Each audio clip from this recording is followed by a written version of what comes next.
때로는 이익, 또 때로는 손해를 보는 것이 오늘의 현실이라면 이득만 있고 손해가 없는 것을 하늘의 덕이라고 합니다. 노자는 이렇게 이득만 있고 손해가 없는 것을 덕이라고 하며 이와 같은 덕이 나타날 수 있는 세계를 무위자연이라고 하였습니다. 네, 우리가 보통 네 덕을 잘 봤다느니 이런 그 덕이라는 얘기를 할 때 원래 덕의 본뜻은 이익만 있고 손해가 없는 거예요.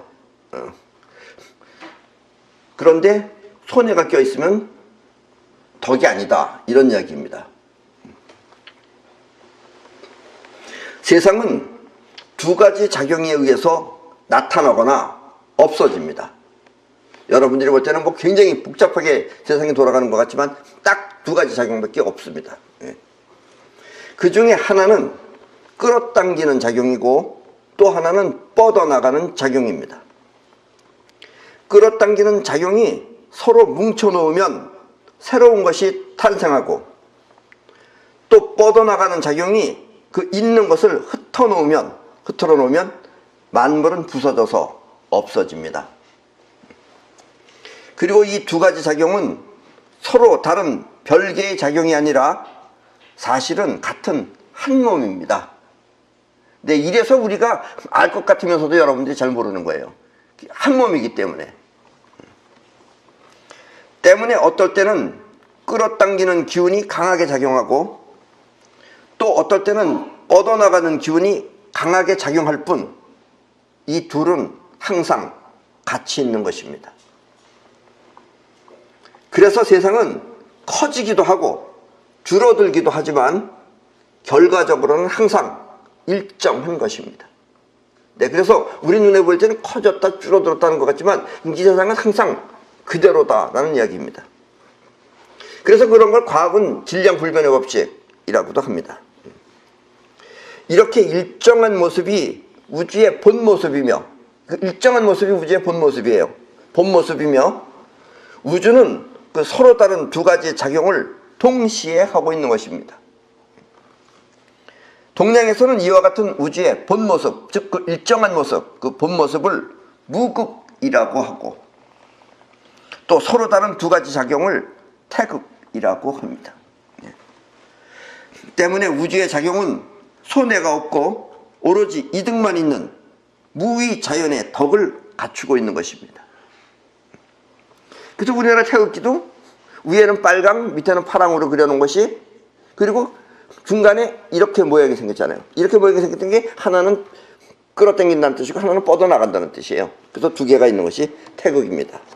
그리고 여러분들이 주역이나 이런 데 보면 태극은 곧 무극이라는 말이 나와요. 그 말은 뭐냐면 그래봤자 원래 우주는 일정하게 무극, 극이 없다, 이런 얘기입니다. 이 무위자연이라고 하는 것은 여러분들 확실하게 알아두셔야 됩니다. 무위자연이라고 하는 것은 우리 눈에 보이기 이전에 세계에서 벌어지는 작용을 무위자연이라고 하는 겁니다. 아셨죠? 그러니까 우리 인간이 인위적으로 작용한 게 아니고 우주가 알아서 하는 작용이 무위자연이에요. 아셨죠? 그걸 어떤 사람은 자꾸 인간이 안 사는 어디서 시골이나 논두렁이나 이렇게 시골 가면은 그게 자연이라고 알고 있는데 그런 자연이 아닌 겁니다. 예. 우주는 결국 하나지만, 하나예요. 일정하게 하나.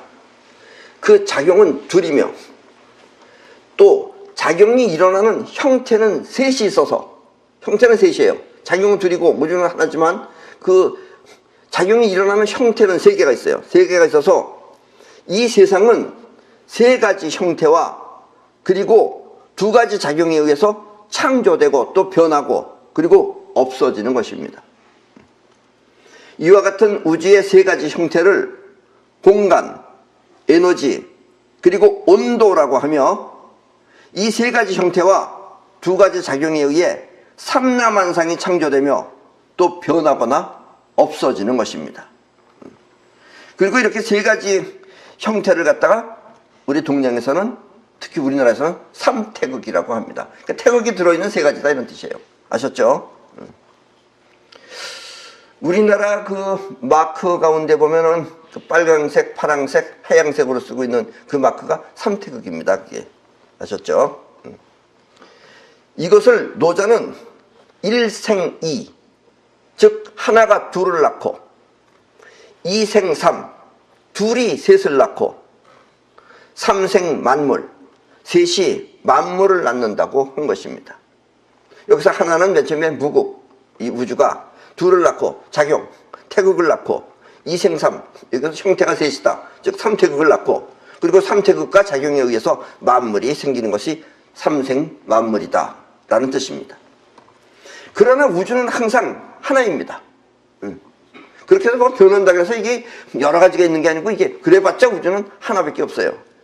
이렇게 하나밖에 없는 우주를 때문에 도생일, 즉 움직이는 우주는 하나라는 뜻입니다. 아셨죠? 노자는 이게 옛날에 벌써 이렇게 알았어요, 이런 걸. 근데 요즘 사람들도 왜 모르는지 몰라. 이것이 바로 무위자연입니다. 이런 작용이 이렇게 일어나서 이렇게 하는 게 이게 바로 무위자연이에요. 무위자연이니까 뭔가, 그리고 이게 바로 무위자연이에요. 그렇다면 이 세상에서 원하는 것을 성취하려면 어떻게 해야 할까요? 오늘은 도덕경 15번째 강의입니다. 장욕, 흡지, 필고장지. 장차 움츠리는 것은 반드시 크게 펼치고, 움츠리라고 하는 것은 크게 펼치고, 장욕, 약지, 필고, 강지. 장차 약해질 것은 반드시 강하게 드러난다. 장욕, 폐지, 필고, 흥지. 장차 없어질 것은 반드시 흥하니, 없어질 것은 흥한다 이거예요. 먼저 흥했다가 장욕, 탈지, 필고, 여지. 장차 빼앗기 위해서는 반드시 베풀어야 한다. 그러니까 내가 뺏어 먹으려면 베풀어야 한다 이런 얘기예요. 시위 미명, 이렇게 미묘한 가운데 밝은 이치가 있으니 유약승강강, 유약한 것이야말로 굳세고 강한 것을 이긴다. 강한 게 이기는 게 아니라 연약한 게 이긴다 이거예요. 강한 것을. 어불 가탈어연, 물고기는 연못에서 벗어나지 않는 것이 좋고, 국지이기, 불가이시인, 국가의 이로운 재능은 남에게 보이지 않는 것이 좋다. 이 성현이라고 하는 사람들은, 즉 성현이라고 하는 사람은 우주의 이치를 밝혀서 그와 같은 이치대로 삶을 살라고 가르치는 사람입니다. 아셨죠? 성현이라고 해서 여러분들 이렇게 떠받들으라고 하는 것이 아니고, 성현이라는 것이 우주의 이치를 밝혀서 그 우주의 이치대로 우리도 살아라. 그래야지 우리도 무위자연이 되니까요. 우주의 이치대로 안 살면 그게 인위적인 거예요. 그래서 인위적으로 살지 말라고 지금 노자가 말한 겁니다. 그래서 무위자연으로 살라고. 그래야지 여러분들의 인생이 덕이 되는 거예요. 아셨죠? 이게 가장 100% 이게 가장 훌륭한 삶입니다. 이게. 그래서 노자가 지금 그걸 말하는 거예요. 결코 여러분이 생각하는 그런 도덕분자가 아닙니다. 성현이라 그래서 무슨 성현은 뭐 아무것도 안 하고 이렇게 좋은 말만 하고 이러면 여러분들이 그런 사람 앞에 가면 뭐 이렇게 잘 따르고 그럴 것 같아요? 재미없다고 안 가요. 심심하다고. 사실 내가 노자도 이렇게 말하지만, 노자가 원래 그 쓴 원문은 글귀가 이렇게 부드럽지가 않아요. 쉽게 말하면 직설적으로 말한 거예요.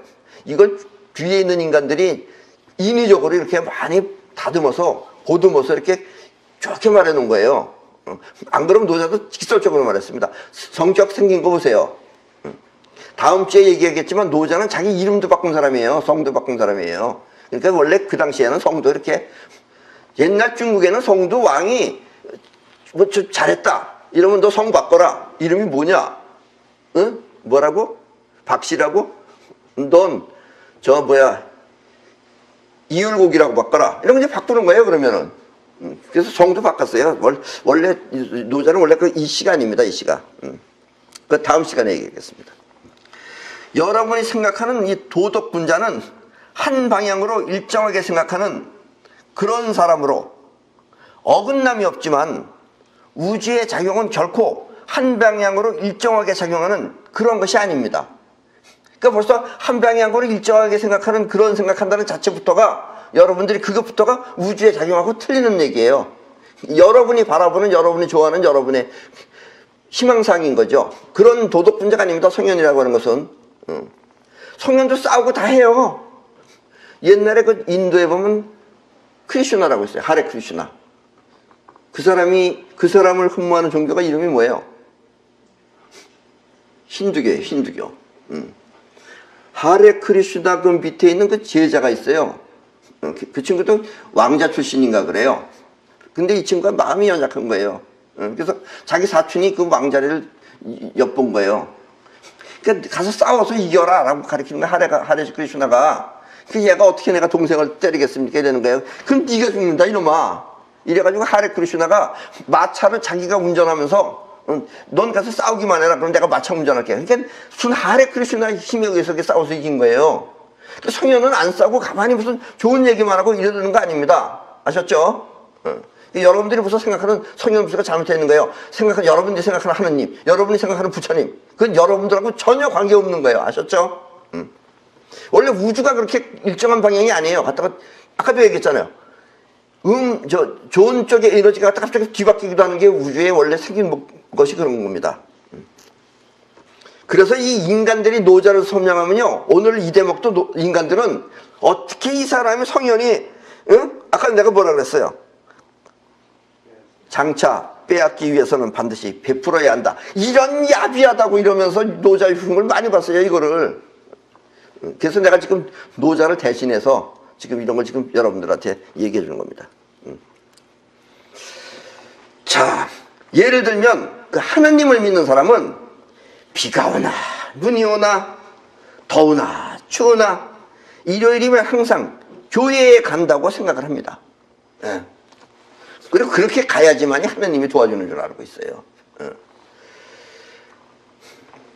이렇게 일정한 목표를 향해서 교회에 다니는 사람은 일요일날 교회에 가는 것이 당연하며 또 그래야만 하나님이 노하지 않고 돌봐줄 것이라고 믿기 때문에 아무리 추워도 무리를 해서라도 교회에 나가려고 합니다.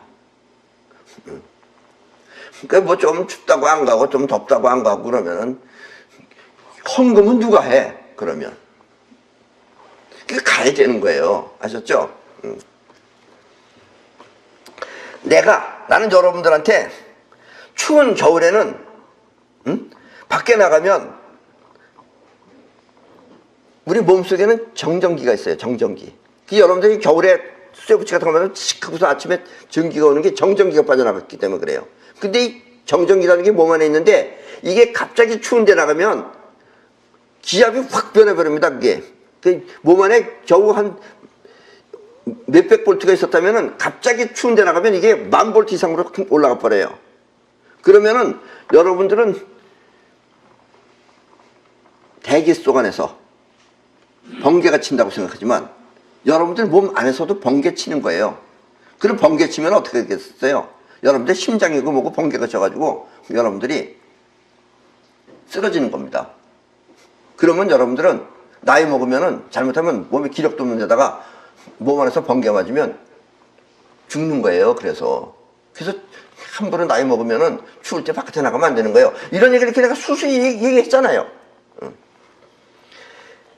때문에 아무리 추워도 무리를 해서라도 이 교회 가지 말라고. 왜냐면 정전기가 갑자기 상승하여 위험하니 나이 드신 분들은 가급적 외출을 삼가하라고 말해 주었는데도 어떤 사람은 내 말을 듣지 않고 아침 일찍 교회에 나가 그 다음날 이 세상을 떠나고야 말았습니다.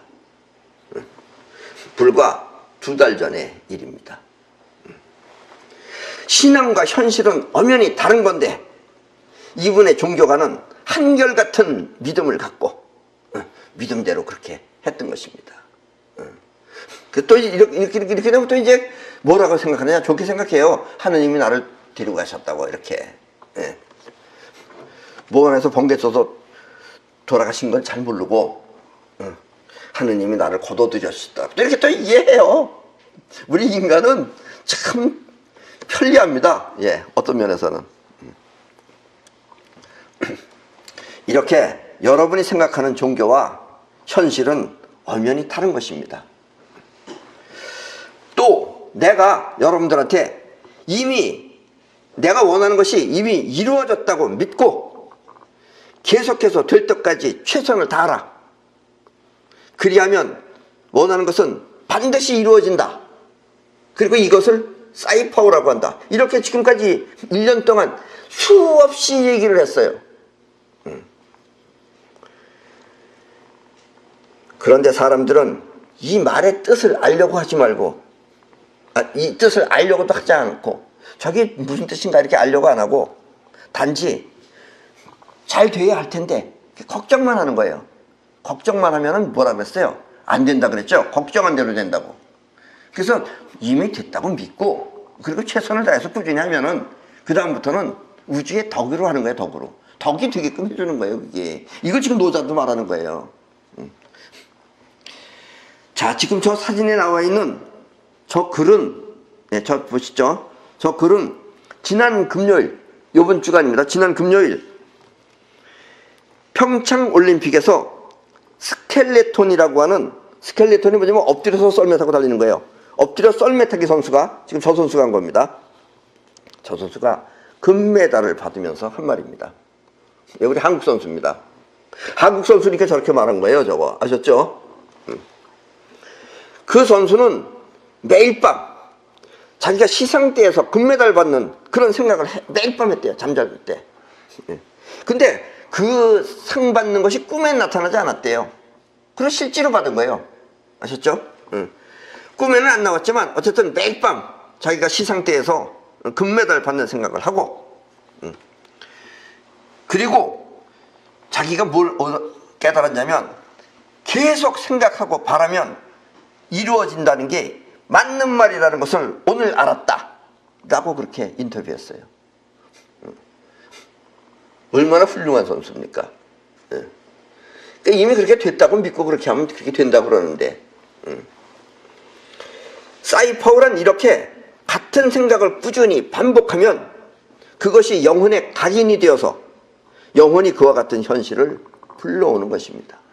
이게 사이파워예요. 사이파워가 그러니까 우주의 덕입니다. 그게 아셨죠? 우주의 덕을 만들어내는 게 사이파워예요. 그걸 또 어떤 사람은 자꾸 그 인간의 머리에다가 계산하는 사람이 있어요.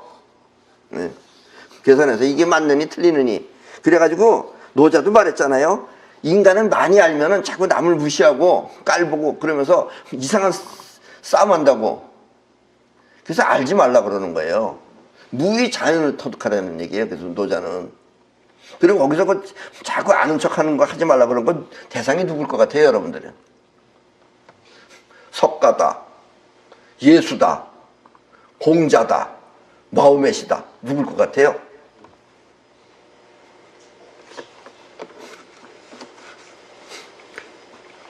누구야?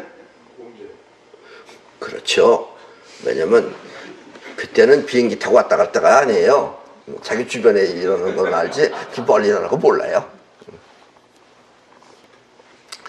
앞에서도 말했지만 우주는 두 가지 작용을 동시에 하고 있습니다. 우리 마음 또한 끌어당기는 자의식과, 지금 여러분들의 생각이 자의식입니다. 자의식과 뻗어나가는 영혼이 함께 작용하고 있습니다. 근데 영혼은 무의식이죠. 거듭 말하지만 우리가 무엇을 해내는 것은 영혼이 하는 작용이며, 또 이 해내는 것을 방해하고 걱정하는 것은 자의식이 하는 작용입니다. 근데 영혼은 무의식이에요. 그리고 많은 사람들은 자의식으로 하는 거예요. 그래서 안 되는 거예요.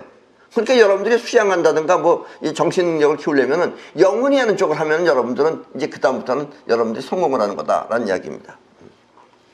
그리고 이 두 가지 마음은 현실로부터 영향을 받기도 하지만 반대로 현실에 직접 영향을 끼쳐서 어떤 일이 벌어지기도 합니다. 그게 여러분들의 마음이 일으키는 거예요.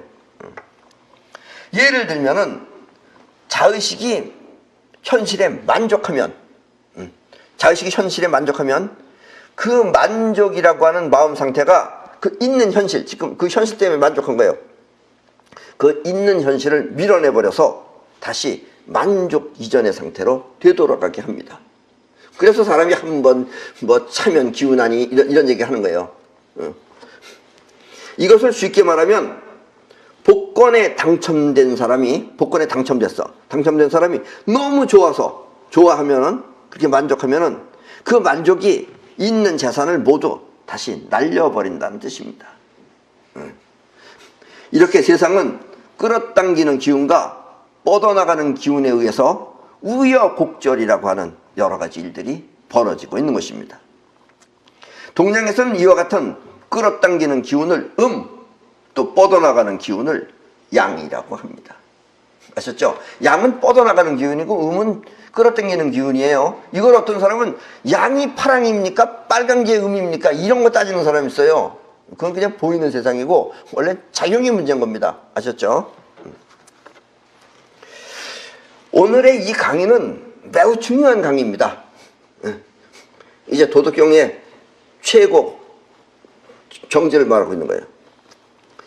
일정하게 흐르는 우주의 작용이 아니라 때로는 번복하여 전혀 다른 세계가 나타나기도 하고 또 이와 같은 작용을 통해서 새롭게 변하는 우주 창조의 원리가 밝혀지는 그런 강의입니다. 그러니까 정신을 바짝 차려서 주의 깊게 들으시기 바랍니다. 만약 오늘 여러분들이 주의 깊게 들으시면은 오늘의 여러분이, 지금의 여러분이 새롭게 변할 수 있는 우주의 이치가 담겨있는 그런 강의이기 때문에 그렇습니다. 때문에 오늘 이 강의를 듣고 이해가 잘 안 되면, 왜냐하면 이게 쉬운 얘기 같지만 어려운 얘기입니다.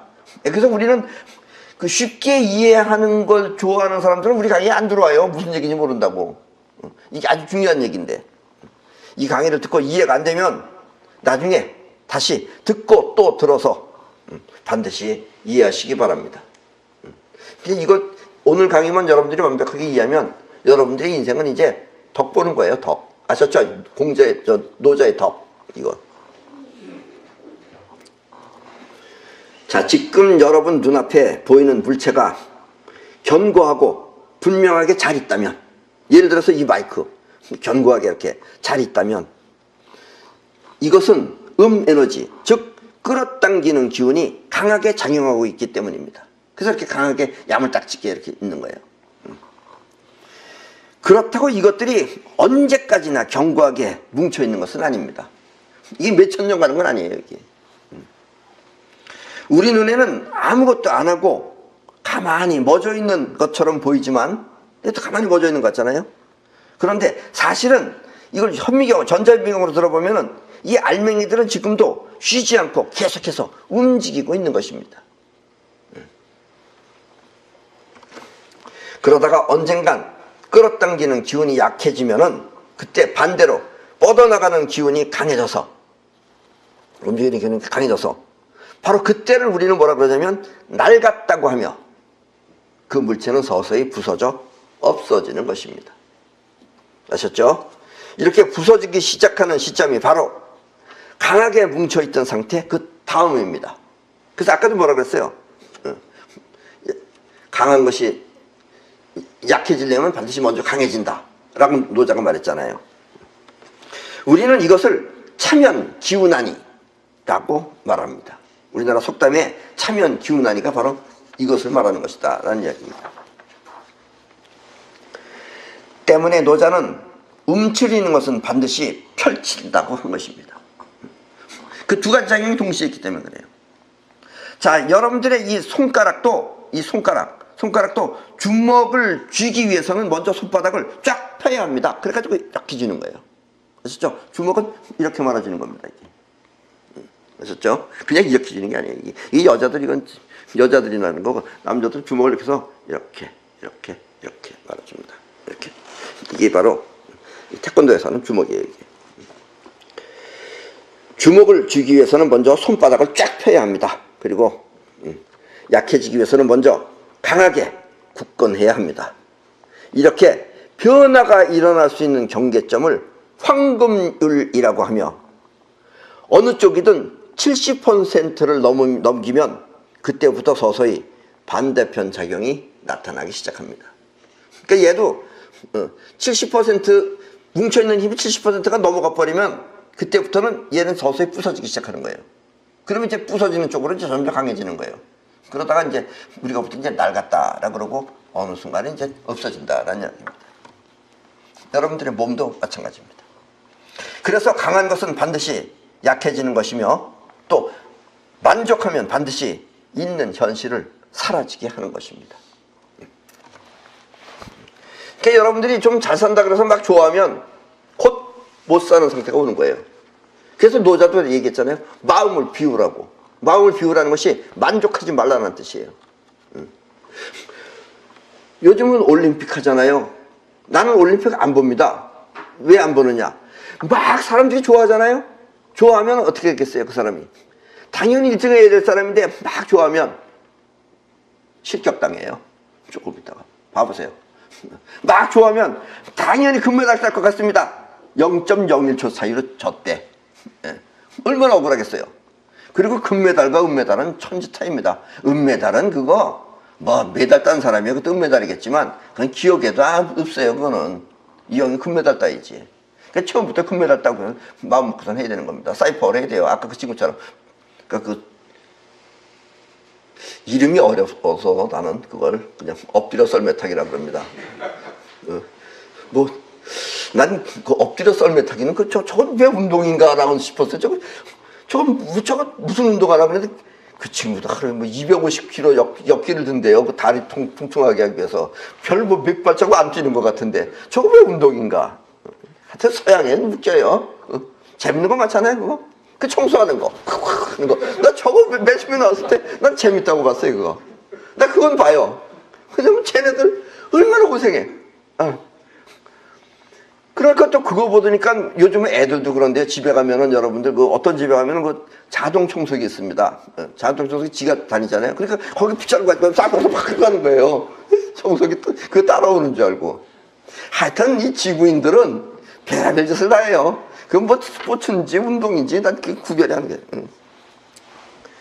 노자가 흥하면 반드시 멸망한다고 한 이유가 바로 이 때문입니다.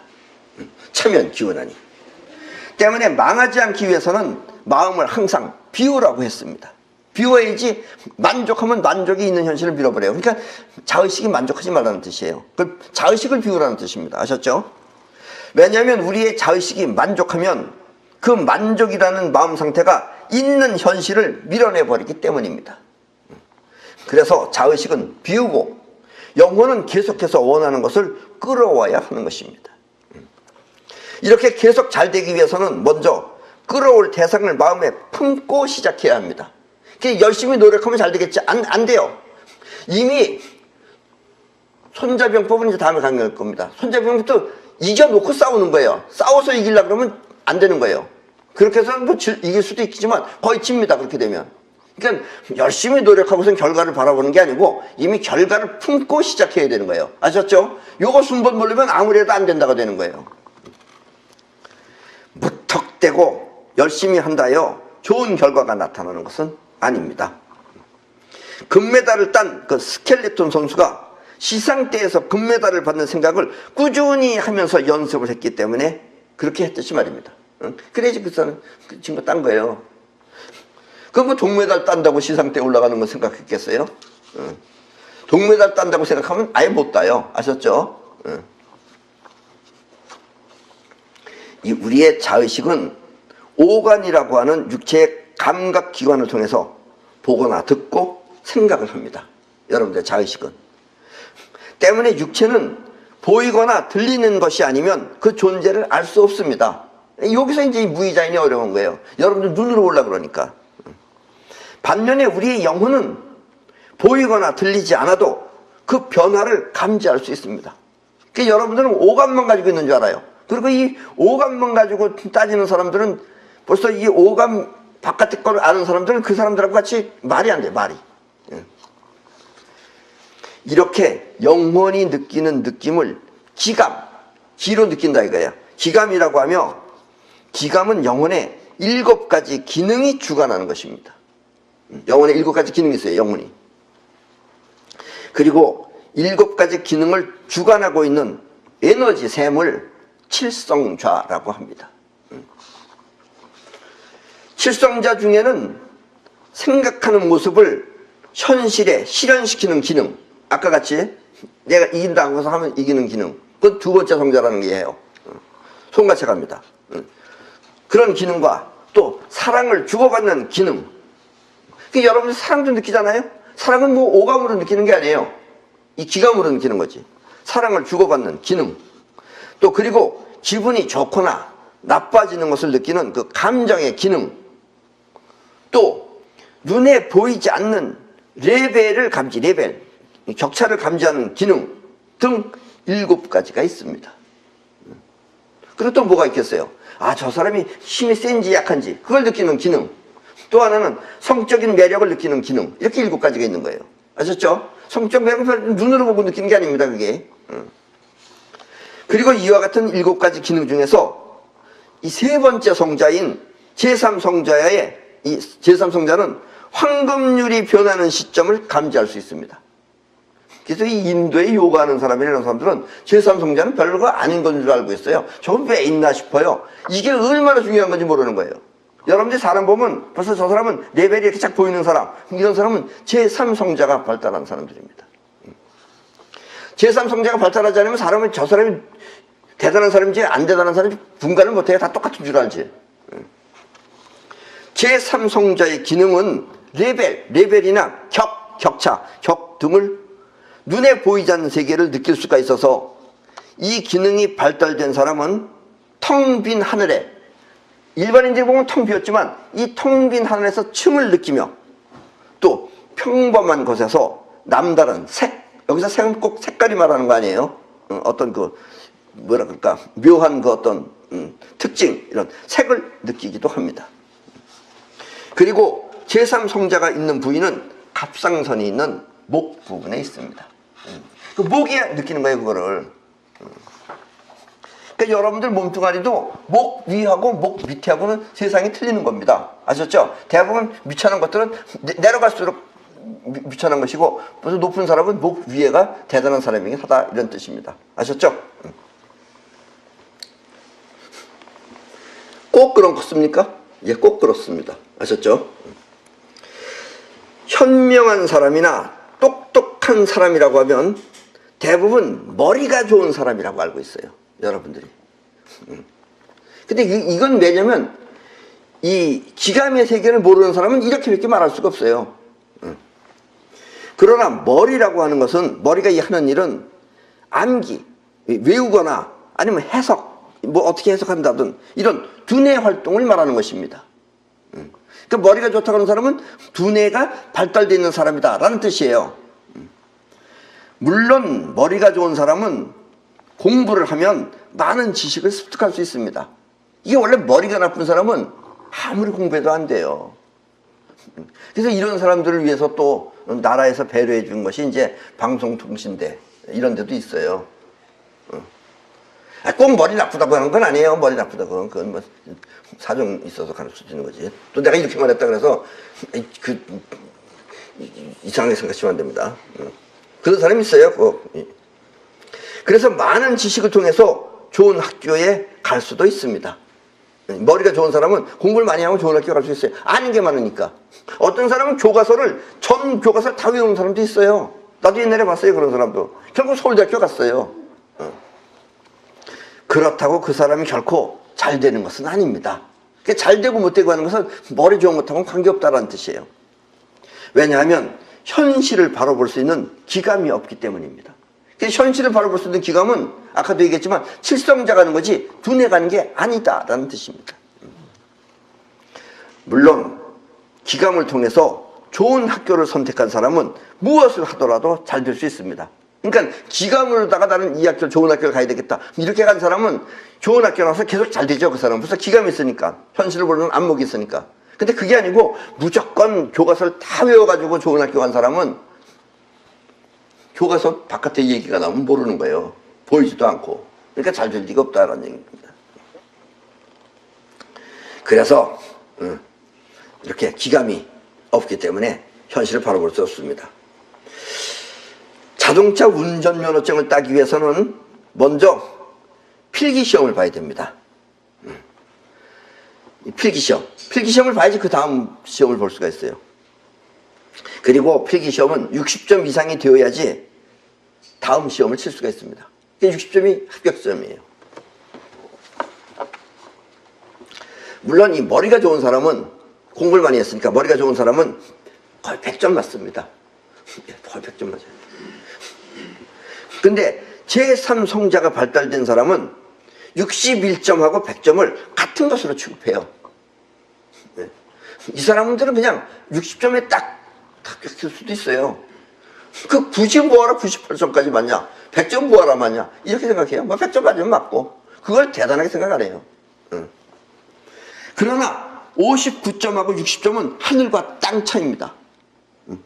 61점과 100점은 같은 거로 취급하는데 59점하고 60점은 하늘의 땅 차이예요.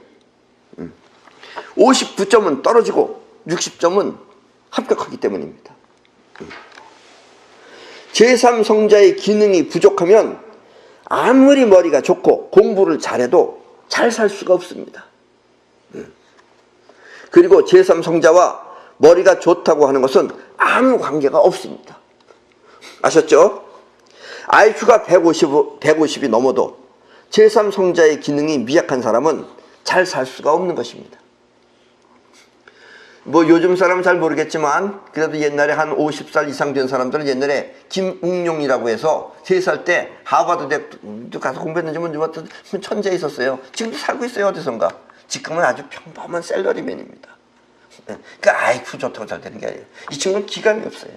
그래서 지금도 많이 알아요, 그 친구도. 근데 그냥 어디서 저 셀러리맨처럼 그렇게 일하고 있어요. 그리고 그 친구는 그게 행복하고 좋대요. 아니, 물론 그렇게 사는 것이 안 행복하다는 얘기는 아닙니다. 그러나 그렇게 된 이유는 머리가 좋은 것하고 그렇게 잘 되겠다고 하는 이런 레벨을 느끼는 제3성자의 능력하고는 틀린 것이다 라는 이야기입니다. 아셨죠? 오해 없으시기 바랍니다. 왜냐하면 그 사람은 잘 살 수 있는 현실적 안목이 없기 때문입니다. 해도 안 되는 사람, 그런 사람이 있어요. 어떤 사람은 난 뭐 하다가 막 안 됩니다. 아무리 노력해도 안 됩니다. 이런 사람이 있어요. 이런 사람이 또 괜히 좀 보자 안다 그래서 또 이상한 사람한테 질문하면 그 질문하는 사람도 별별 있는 사람이에요. 질문 받는 사람도. 그러니까 질문한 놈이나 질문에 대답하는 놈이나 그 얘기가 그 얘기예요. 들으나 말하는 얘기를 들으면서 사람들이 웃고 그러더라고요. 보니까. 이것은 제3성자의 눈이 없기 때문입니다. 제3성자의 눈이 없기 때문에 아무리 노력해도 안 되는 거예요. 그리고 노력해도 안 된다는 것은 될 때쯤 되면 그만둔 사람이기 때문에 그래요. 다 고고비를 다 넘기는 겁니다. 근데 안목이 있는 사람은 그걸 넘어가는데 안목이 없는 사람은 그때 난 안 되는가 보다 하고 뒤는 불러서는 것 뿐이에요. 아셨죠? 또 될 수 있는 선을 볼 줄 알아야 진정한 노력이 필요한 것입니다. 아, 된다는 선이 보여야지 그 힘든 걸 참고 가는 거예요. 그거를 요걸 넘겨야 된다 하고 하는 거예요. 근데 그 눈이 없으니까 난 안 되는가 보네 이러면서 또 딴 거 한다 그러고 또 딴 거 하면 뭐해? 이거는 A는 A라서 안 되고 B는 B라서 안 되고 C는 C라서 안 되고 안 되는 거예요. 그 사람은. 결국 잘 되는 것은 변화를 느낄 수 있는 기감 능력이 있어야 하는 것이며 이런 걸 기감 능력이라 그래요. 또 잘 되기 위한 노력 또한 그 변화의 시점을 모르면 아무 소용이 없는 것입니다. 그래서 이 기감 능력 있는 사람은 그렇게 열심히 안 해요. 할 때 하고 놀 땐 또 확 놀아요. 근데 이걸 모르는 사람은 내내 붙잡고 앉아 있어요. 내내 붙잡고 앉아서 이제 시험 보러 가는 날 그날 또 커피도 터지고 또 몸이 피곤하다고 하면서 그날 빠져요. 그게 떨어지는 거예요. 그렇게 되면. 아셨죠? 할 때 하고 놀 때 놀 줄 아는 것 그건 바로 기감 능력입니다. 그 싸울 때 싸워서 이러게 되는데 평상시에 너무 많이 연습해가지고서 진짜 싸우러 갈 때는 힘이 빠져가지고 못 싸우는 거예요. 이 노자가 말하는 무의 자연의 세계에서 살면은 그걸 알면은 우리는 모두 다 한 형제입니다. 근데 그렇지 않고 서로의 이익을 위해서 살다가 보니까 자기 이익을 위해서 살다 보니까 모르는 사람을 보면 우리는 경계를 하게 됩니다. 왜냐하면 이 사람이 나한테 어떤 손해를 끼치지 않을까 염려가 되기 때문입니다. 요즘은 더 세상이 각박해졌어요. 그래도 우리 어렸을 때만 해도 나가면 다 그냥 친구하고 놀았어요. 친구라고 하면서 각박보다 더 각박한 데도 있어요. 그게 어디예요? 이북입니다. 깡패가 아니고. 깡패는 힘 못 써요. 이북이에요, 그게. 이북은 다 부를 때 그러잖아요. 동무야 부르잖아요, 걔네들은. 동무야 하면서 뒤에다 갖다가 찌르고 하는 게 이북입니다. 때문에 이와 같은 경계심을 풀어주기 위해서는 나한테 손에 끼지 않을까 하는 그런 경계심을 풀어주기 위해서는 먼저 상대가 안심할 수 있도록 친절을 베풀어야 합니다. 이렇듯이 상대방을 흡수하기 위해서는 먼저 상대방의 경계의 막을 없애기 위한 호의를 베풀어 주어야 하는 것입니다. 그리고 그 막을 느끼는 것 역시 제3성자의 기감입니다. 이 친구가 나를 경계하고 있군. 이런 걸 느끼는 것도 다 제3성자가 하는 것입니다. 아셨죠? 아까도 얘기했지만 장욕탈지 필고야지, 이 말은 장차 빼앗기 위해서는 반드시 베풀어 주어야 한다는 뜻입니다. 아주 쉽게 말해서 내가 저 여자를 꼬셔야지, 이렇게 저 여자를 사귀기 위해서는 먼저 호감이 가도록 친절을 베풀어야 한다는 뜻입니다. 그래야지 그 여자를 사귈 수 있는 거지. 호감도 안 가고 그러면 뭐가 되는 거예요? 성범죄자가 되는 거예요. 아셨죠? 성범죄자라는 건 뭐냐? 아직 경계의 막을 모르고 무턱대고 나 좋으면 쟤도 좋겠지 이러고 덤벼들면은 그게 바로 이제 성범죄자가 되는 거예요.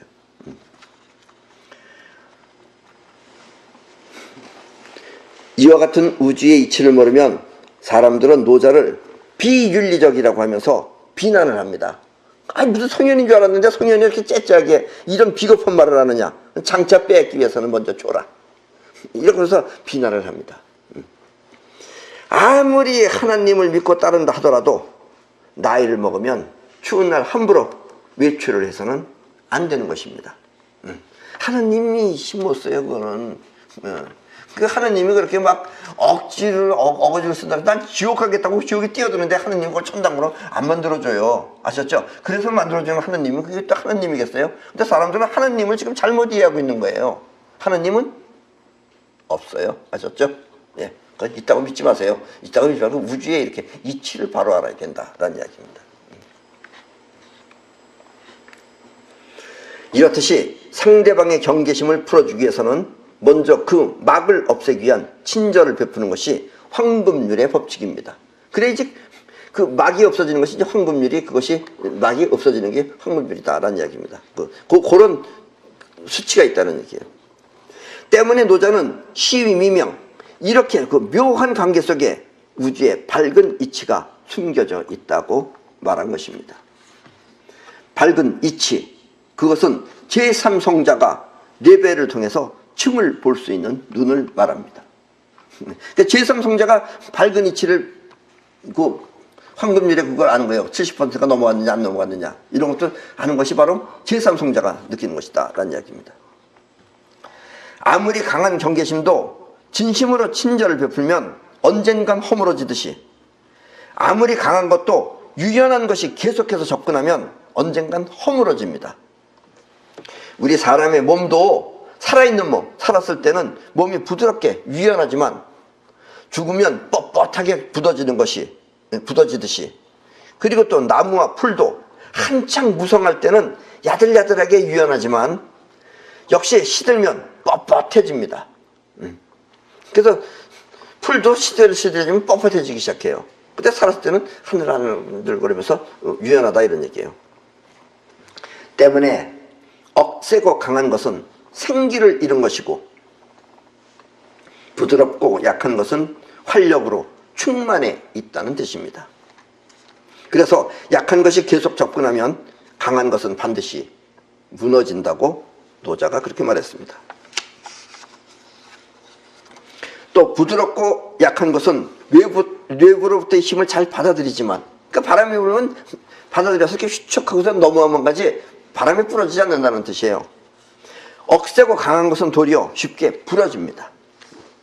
크고 건장한 나무는 곧잘 베어지거나 사람들이 베어가죠. 야작한 건 안 베어가요. 또 큰 바람에 쉽게 부러지거나 아니면 뽑히지만 반대로 부드럽고 약한 풀은 바람에 흔들릴 망정 부러지지는 않습니다.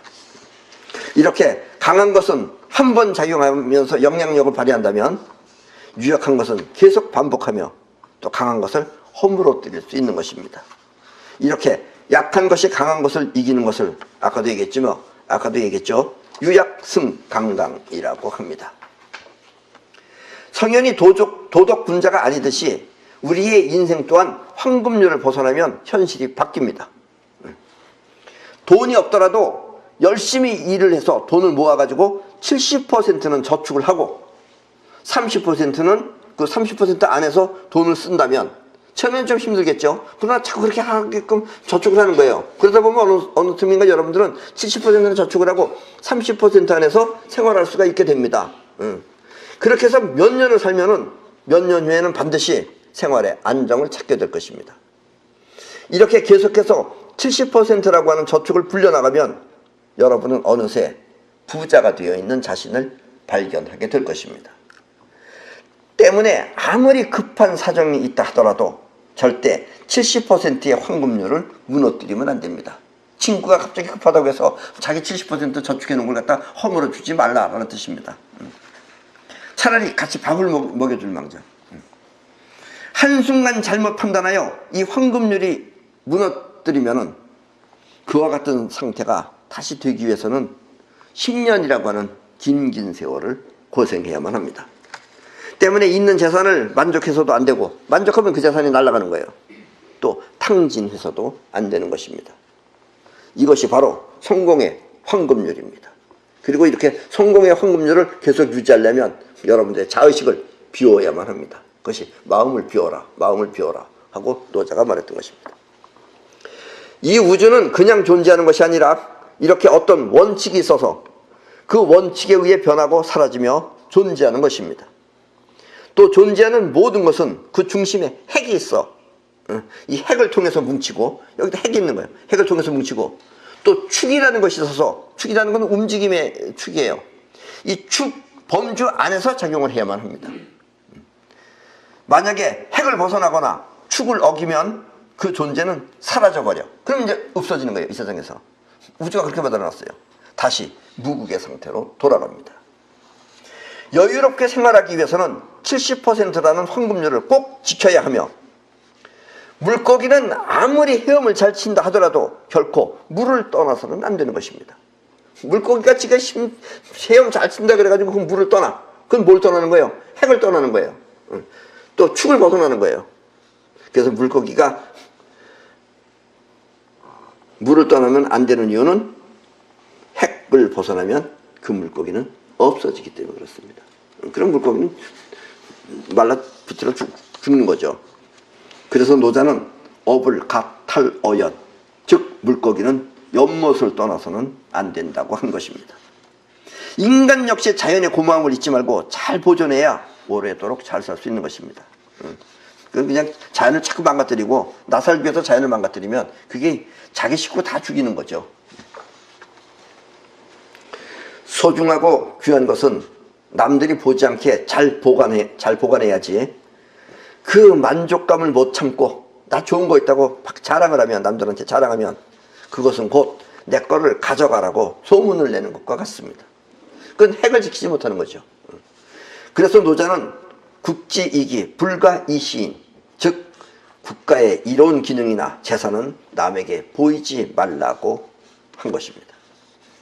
그리고 이와 같은 노자의 말은 단순히 살기 위한 처세술이 아니에요. 이건 우주가 존재하기 위한 이치와 같은 것입니다. 우주의 이치인 거지 이게 처세술이 아니에요. 그러나 많은 사람들은 이와 같은 우주의 이치를 잘 모르고 그냥 무작정 그냥 사는 것입니다. 성현만이 말 없는 우주의 이치를 알아 지금 여러분에게 이렇게 알려주고 있는 것입니다. 황금률 70%를 지키지 않으면 그것은 없어집니다.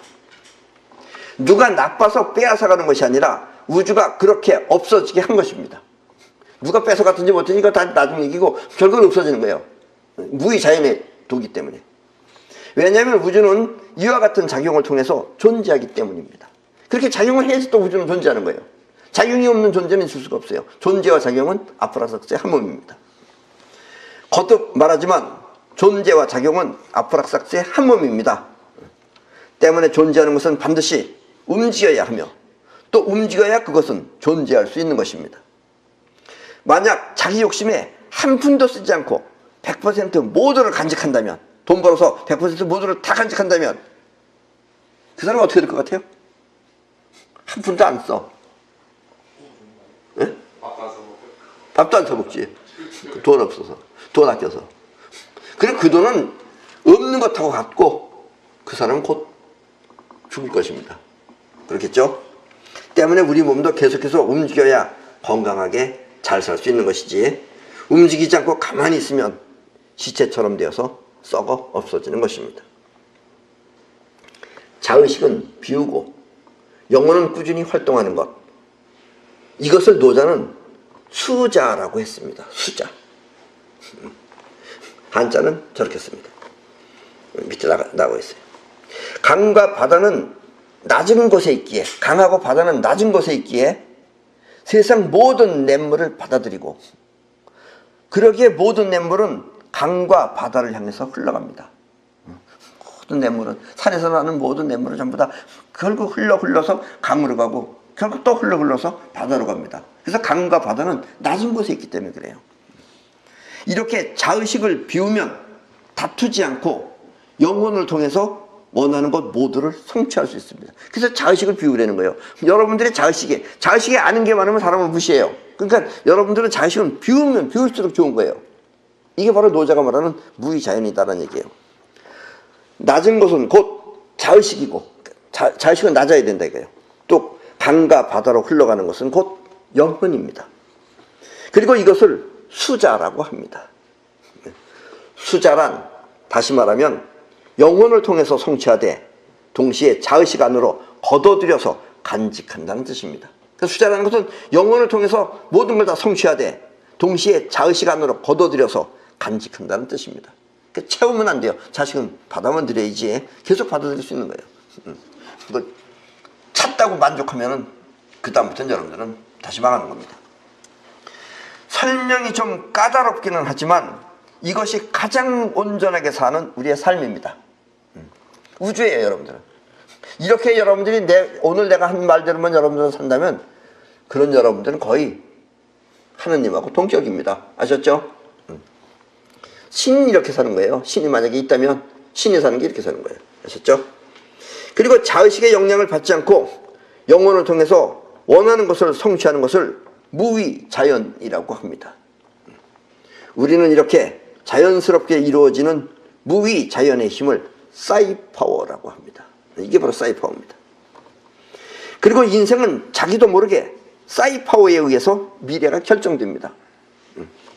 때문에 나는 여러분들한테 현실을 마음으로 삼지 않으면 여러분들의 마음, 즉 심정이라고 하는 것이 곧 여러분들의 현실이 됩니다.